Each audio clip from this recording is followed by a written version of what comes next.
गेली काही दिवस जिल्ह्यासह धरण पाणलोट क्षेत्रात होत असलेल्या मुसळधार पावसामुळे शिरोळ तालुक्यातील कृष्णा पंचगंगा नदीच्या पाणी पातळीत झपाट्यानं वाढ होते।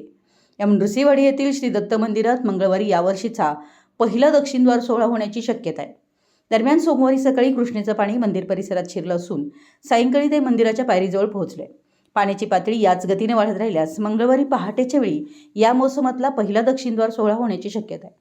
सोमवारी दिवसभर श्री दत्त दर्शनासाठी आलेल्या भाविकांनी पाण्यातूनच श्रींचं दर्शन घेतलं।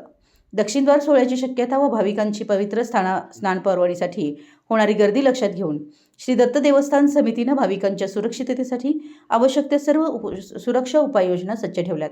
दक्षिणद्वार सोहळा म्हणजे काय? श्री क्षेत्र नृसिंहवाडी येथील दत्त मंदिर पूर्वाभिमुख असून येथील दत्त मंदिरासमोर वाहणारी कृष्णा नदी उत्तर दिशेकडून दक्षिण दिशेकडे वाहते।